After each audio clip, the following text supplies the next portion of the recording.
सभी मसीही भाई बहनों को यीशु के नाम में शालोम। Praise the Lord. जय मसीह की। यीशु द सेवियर मिनिस्ट्री और प्रभु यीशु मसीह में आपका भाई जेम्स आप सभी का इस बाइबल अध्ययन कार्यक्रम में एक बार फिर से बहुत बहुत स्वागत और परमेश्वर का धन्यवाद करते हैं। मेरे प्यारे भाई बहनों, हम अध्ययन कर रहे हैं इब्रानियों के नाम पत्री का और एक छोटी सी प्रार्थना के साथ आज के अध्ययन को हम शुरू करेंगे। हालेलुया। धन्यवाद पिता परमेश्वर, धन्यवाद करते हैं आपके अद्भुत रीति वाले प्रेम के लिए जो आपने अपने इकलौते पुत्र को देकर हम सभी पर प्रकट किया। धन्यवाद करते हैं महान पिता परमेश्वर आपके अनुग्रह, आपके महान प्रेम, आपकी तमाम आशीषों के लिए। धन्यवाद करते हैं इस बाइबल अध्ययन कार्यक्रम के लिए जिससे हम आशीषित हो रहे हैं। होने दीजिए महान पिता परमेश्वर आज के अध्ययन में पवित्र आत्मा हमारी सहायता करे, हमारी मदद करे, हमारी अगुवाई करे, सत्य वचनों को सत्य रीति से सिखाए ताकि हम आपके ग्रहण योग्य बनने पाए और वचनों को अपने जीवन में ठीक रीति से लागू करने पाए। होने दीजिए महान पिता परमेश्वर सारी व्यवस्थाओं को, रिकॉर्डिंग किए जाने को, आप वचन को समझने को, वचन को समझाए जाने को, हर एक बात को पिता हम आपके जोरावर हाथों में सौंपते हैं। आप हमारी मदद कीजिए, आप हमारी अगुवाई कीजिए।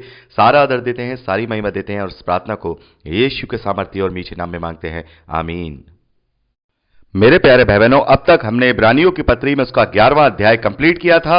आज समय है कि हम उसके 12वें अध्याय पहले वचन से आगे का अध्ययन करें। यहां पहले वचन में लेखक लिखते हैं, इस कारण जबकि गवाहों का ऐसा बड़ा बादल हमको घेरे हुए है, तो आओ हर एक रोकने वाली वस्तु और उलझाने वाले पाप को दूर करके वह दौड़ दौड़ें जिसमें हमें दौड़ना है, धीरज से दौड़ें। मेरे प्यारे भाई बहनों, जैसा कि आप जानते हैं कि ये जो पत्री है ऐसे मसीही विश्वासियों को लिखी जा रही है जिनका विश्वास खतरे में है और वो क्लेश के कारण और उत्पीड़न के कारण अपने विश्वास को खोने की कगार पर हैं। तो यहां पर जैसा कि अभी हमने 11वें अध्याय में विश्वास के योद्धाओं के विषय में पढ़ा, तो लेखक ने यहां विश्वास के योद्धाओं के उदाहरण इसीलिए दिए ताकि हम और आप विश्वास में दृढ़ हो पाए, उनके विषय में जान करके कि उन्होंने कैसे विशेष विपरीत परिस्थितियों में अपने विश्वास को बनाए रखा, कैसे उनकी परीक्षा हुई और वो विश्वास में खरे उतरे, कैसे विश्वास के कारण उन्होंने सब वो कार्य किए जो विश्वास के कारण उन्हें करने थे। तो यहां पर इसी बात की कंटिन्यूटी में लेखक लिख रहे हैं कि जबकि गवाहों का ऐसा बड़ा बादल हमें घेरे हुए है, यानी पवित्र शास्त्र में इतने सारे विश्वास के योद्धाओं के विषय में हम पढ़ते हैं कि उन्होंने कैसे हर एक बुरी परिस्थिति को सह करके भी अपने विश्वास को बनाए रखा। तो इन सब गवाहों का जो बादल है हमें घेरे हुए है। इन सब विश्वास की योद्धाओं से हम प्रेरणा लेकर के अपने आप को विश्वास में दृढ़ करें। अपने आप को, यदि आज हमारा उत्पीड़न हो रहा है, यदि यहां आज हम क्लेश में हैं, क्योंकि वहां यहूदी लोग उनका उत्पीड़न कर रहे थे, वो क्लेश में थे, उनको डराया जा रहा था, उनको धमकाया जा रहा था, उनको भरमाया जा रहा था। तो यहां पर लेखक कह रहे हैं कि जब इतने सारे गवाह हैं हमारे पास जिन्होंने इस विपरीत परिस्थिति में भी अपने विश्वास को नहीं खोया और वो विश्वास में दृढ़ बने रहे, ऐसा गवाहों का बादल जब हमारे चारों ओर है, तो हम इनसे प्रेरणा लें, हम इनसे प्रेरणा लें और अपने विश्वास में दृढ़ बने रहें, विश्वास में दृढ़ बने रहें और हर एक परिस्थिति, हर एक क्लेश, हर एक उत्पीड़न को हम सामर्थ्य के साथ उसको झेलें। यहां पर आगे लिखा है, और हर एक रोकने वाली वस्तु जो तुम्हें विश्वास में रोकती है, जो तुम्हें विश्वास में दृढ़ करने से रोकती है, शैतान की जो भी योजनाएं हैं, शैतान की जो भी तुम्हारे विरोध में कार्य हैं, उन सबको और उलझाने वाले पापों को दूर करके जो उलझाने वाले पाप यहां क्या हैं मेरे प्यारे भाई बहनों, एक पाप वो होता है जो साफ तौर पे दिखाई देता है, जैसे कि आम जो पाप हैं, भाई किसी के साथ धोखा कर दिया, व्यभिचार कर लिया, किसी का कत्ल कर दिया, चोरी कर लिया। बहुत सारे ऐसे पाप होते हैं जो उलझाते नहीं है, बल्कि साफ तौर पे हमें पता है कि ये पाप है, लेकिन उलझाने वाले पाप यहां पर क्यों लेखक ने लिखा है? क्योंकि वहां पर लोग उन्हें उलझा रहे हैं उन तमाम पुरानी बातों को लेकर के, व्यवस्था की बातों को लेकर के, याजक को लेकर, महायाजक को लेकर के उन्हें डरा रहे हैं। और आज भी लोग पवित्र शास्त्र की पुरानी बातों को लेकर के लोगों को डराते हैं, लोगों को धमकाते हैं। यहां तक कि हम देखते हैं कि आजकल तो एक नया ट्रेंड ये शुरू हो गया है कि जो पास्टर हैं, कलीसिया के अगुए हैं, वो कलीसिया के लोगों को श्राप तक देने लगे हैं और उनसे वचनों के द्वारा उन्हें डराने लगे हैं, धमकाने लगे हैं कि आप ऐसा नहीं करोगे तो आपका उद्धार नहीं होगा, आप दसवांश नहीं दोगे तो आपका उद्धार नहीं होगा, आपको नरक मिलेगा। इन सब तरीके की बातों से उलझाने वाली बातें, तो ये उलझाने वाले पाप वो हैं जो झूठी शिक्षाओं से मिलते हैं।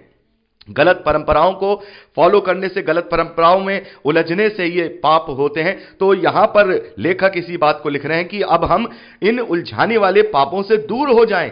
हम किसी भी बात में, अब हमें कोई उलझन नहीं है कि कैसे, क्योंकि यहां पर लेखक ने बहुत अच्छी तरह से, मुझे और आपको भी यहां पर यह सीखने को मिला कि लेखक ने इतने अच्छे तरीके से प्रभु यीशु मसीह की मृत्यु, उसके जी उठने, उसके बलिदान को यहां डिस्क्राइब किया है कि क्यों प्रभु यीशु मसीह हमारे लिए बलिदान हुए और क्यों उसके लहू के द्वारा हमारा छुटकारा है। और यहां पर उन लोगों को भी यहां लेखक ने यही बात लिखी है कि देखो, तुम्हारा छुटकारा एक ऐसे महायाजक से हुआ है जो उत्तम वाचा को लेकर के आया है, जिसने उत्तम बलिदान चढ़ाया है, उत्तम और श्रेष्ठ वो महायाजक है, और उत्तम वेदी पर उसने उत्तम लहू को चढ़ाया है, जिससे तुम्हारा छुटकारा अनंत काल के लिए हुआ है।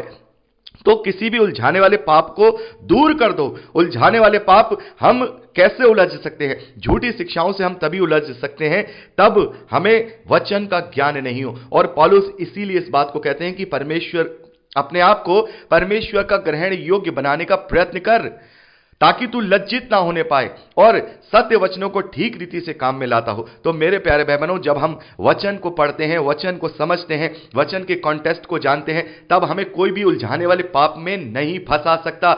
उलझाने वाले पाप आप समझ सकते हैं, मैंने इसको अभी डिस्क्राइब किया। वो पाप जो हम ये सोचते हैं कि हम ये कर रहे हैं तो ये धर्म का काम कर रहे हैं, हम ये करेंगे तो या गलत करेंगे, या हम ये नहीं करेंगे तो क्या हम ये पाप में चले जाएंगे। बहुत सारे ऐसे उलझाने वाले पाप हम देखते हैं मसीह विश्वासी आजकल फॉलो करते हैं, अलग अलग डिनोमिनेशन को लेके, अलग अलग बातों को लेकर के वो लोग फॉलो करते हैं। तो इसी प्रकार के उलझाने वाले पापों को अपने आप से दूर करना है, और हर एक रोकने वाली वस्तु जो शैतान की ओर से आती है उसको भी अपने जीवन से दूर करना है। और यहां पर लेखक कह रहे हैं कि तुम्हें ऐसे विश्वास की योद्धाओं से प्रेरणा लेनी है, इनका एक ऐसा बादल गवाहों के रूप में तुम्हें घेरे हुए है चारों ओर से। तो तुम अपने आप को दृढ़ करो, और जो दौड़ तुम्हें मसीह में दौड़नी है, जो जीवन तुम्हें मसीह में जीना है, जो जीवन मसीह के जैसा तुम्हें जीना है, उसी को धीरज के साथ अपने जीवन में उन बातों को लागू करके जियो। धीरज के साथ दौड़ो उस दौड़ तक, उस इनाम तक जो अनंत जीवन के रूप में मुझे और आपको मिलने वाला है। तो यहां पर इसी कॉन्टेस्ट में जो लेखक हैं उस समय की कलीसिया को, उस समय के लोगों को लिख रहे हैं, और आज भी हम इससे यही प्रेरणा लेते हैं कि हमें हर एक परिस्थिति में, चाहे वो क्लेश की हो, उत्पीड़न की हो, परेशानियों की हो, सांसारिक टेंशन्स की हो, उन सब से ऊपर उठ करके परमेश्वर में सामर्थ को प्राप्त करके, और ये सोचते हुए कि जैसा भी जीवन हमें मिला है उस जीवन के अनुसार हमें अपनी दौड़ को पूरा करना है।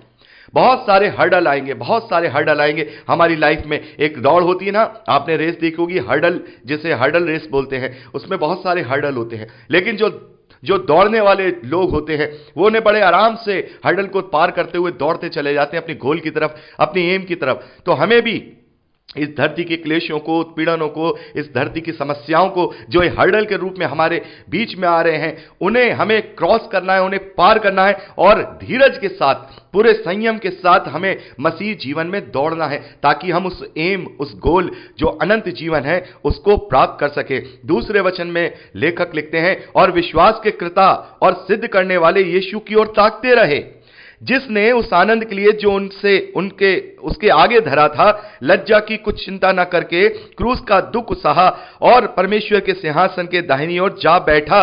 मेरे प्यारे भाई बहनों, यहां पर हम देखते हैं कि विश्वास के कर्ता और सिद्ध करने वाले यीशु की ओर ताकते रहे, यानी कि जो उन्हें अनंत जीवन का मिरास का जो प्रतिज्ञा उन्हें दी गई, विश्राम की जो प्रतिज्ञा दी गई, वो सब उसका धीरज के साथ विश्वास की दशा में मरने के बावजूद भी उसकी ओर ही विश्वास में वो मर गए। उनका विश्वास था कि हम विश्वास की दशा में मर रहे हैं और हमारा पुनरुत्थान होगा, हम मिलेंगे, प्रभु से मिलेंगे, हम अनंत जीवन के लिए जी उठेंगे। और इसी कारण से प्रभु यीशु मसीह ने लज्जा की कोई चिंता नहीं की। मेरे प्यारे भाई बहनों, प्रभु यीशु मसीह का जो क्रूस पर चढ़ाया जाना है, हमने क्रूस की कथा में पढ़ा था, हमने क्रूस की कथा में उसका अध्ययन किया था, किस प्रकार से प्रभु यीशु मसीह को वहां पे लज्जित किया गया, किस प्रकार से प्रभु यीशु मसीह को वहां पर जो है अपमानित किया गया, उनको प्रताड़ित किया गया।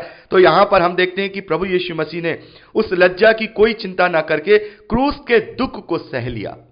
मेरे प्यारे भाई बहनों, क्रूस के दुख को सह लिया और अपने उस कार्य को पूरा करके परमेश्वर के सिंहासन के दाहिनी ओर जा बैठा। तीसरे वचन में यहां पर लेखक लिखते हैं, इसलिए उस पर ध्यान करो मेरे मसीही प्यारे भाई बहनों, उस बलिदान पर ध्यान करो, उस तकलीफ पर ध्यान करो, उस लज्जा पर ध्यान करो, उस उत्पीड़न पर ध्यान करो, उसके कोड़े खाए जाने पर ध्यान करो, जैसा उसके साथ वर्ताव किया गया उस पर ध्यान करो। यहां पर लेखक कह रहे हैं उस पर ध्यान करो, जिसने अपने विरोध में पापियों का इतना विरोध सह लिया। यहां पर लिखा है जिसने अपने विरोध में पापियों का इतना विरोध सह लिया कि तुम निराश होकर साहस ना छोड़ दो। मेरे प्यारे भाई बहनों, यदि हम जीवन की हताशाओं से, जीवन की निराशाओं से अगर प्रभु यीशु मसीह के उस बलिदान को हम नहीं समझ पाएंगे, तो हमें यहां पर लेखक कह रहा है ध्यान करो, उसको ध्यान करो कि उसने कितनी बड़ी कीमत चुकाई है। उसने ये कीमत इसलिए चुकाई है कि तुम निराश होकर साहस ना छोड़ो। तुम साहस ना छोड़ो। अगर तुम्हें लोग उत्पादित कर रहे हैं तो साहस मत छोड़ो। तुम अपने जीवन में उसी दौड़ के साथ, धीरज के साथ दौड़ते जाओ जो दौड़ तुम्हें दी गई है। यहां पर लेखक कह रहे हैं तुमने पाप से लड़ते हुए उससे ऐसी मुठभेड़ नहीं की कि तुम्हारा लहू बहा हो। मेरे प्यारे भाई बहनों, हमें उत्पीड़न तो मिल रहा है, हमें परेशानियां तो मिल रही हैं, हमें क्लेशियां तो मिल रही हैं, लेकिन फिर भी हमने उतना बड़ा दाम नहीं चुकाया है, हमने उतनी बड़ी मुठभेड़ नहीं की है जितना बड़ा एनकाउंटर प्रभु यीशु मसीह ने मेरे और आपके पापों के लिए किया है।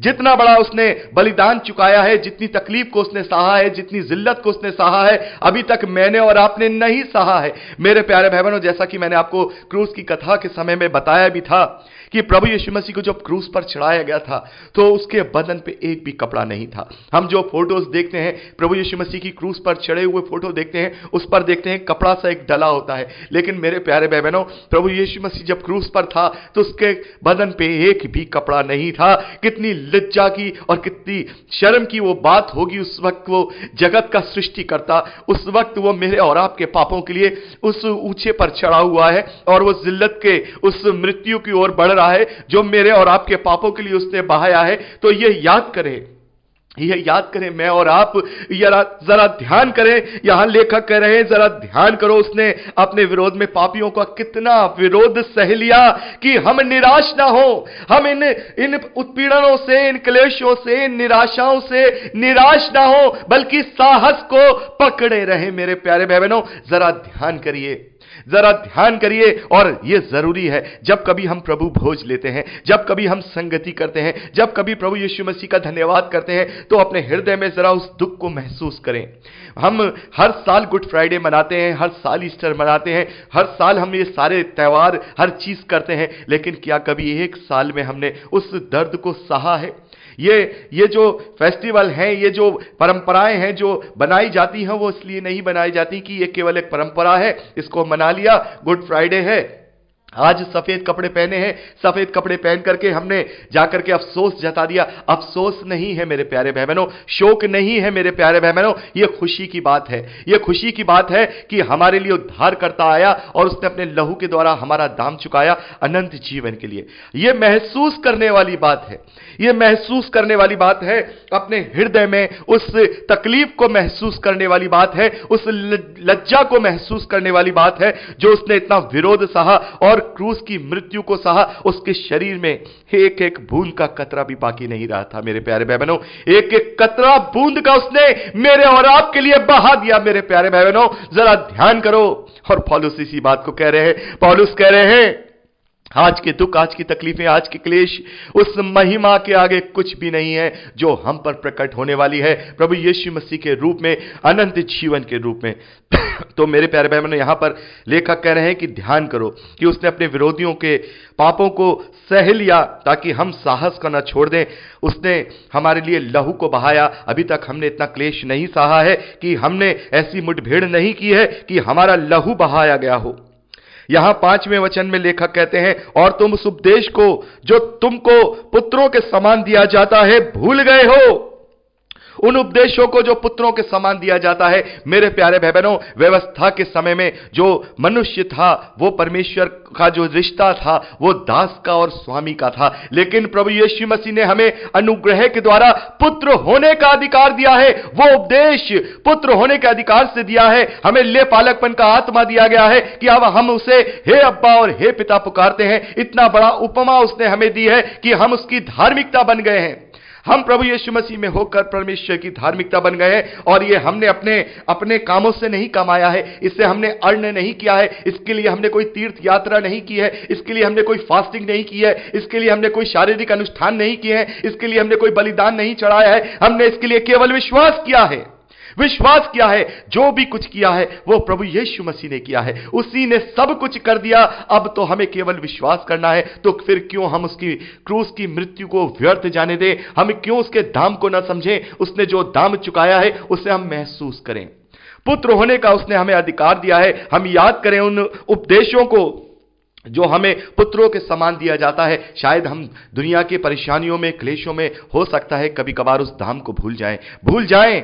शायद हम दुनियावी रीति से सोचते हो, लेकिन जरा सोचिए, ये आपके साथ हुआ होता तो आपको जो ये तकलीफ दी गई होती और आपको उसका फल आपको नहीं दूसरे को दिया जाता, तब आप कैसा सोचते? तो प्रभु यीशु मसीह हमारे लिए जब वो मरा है, हमारे लिए जब वो क्रूस पर चढ़ा है, जब हम पाप की दशा में ही थे, उसी दशा में वो हमारे लिए क्रूस पर बलिदान हो गया। उसने हमसे कोई भी दाम नहीं मांगा, बल्कि सारा दाम उसने अपने आप से चुका दिया है। तो मेरे प्यारे भाई बहनों, यहां पर हमने 5वें वचन तक का अध्ययन किया और 6ठे वचन से आगे का अध्ययन हम अगली रिकॉर्डिंग में करेंगे। प्रभु आपको आशीष दे। Praise Lord.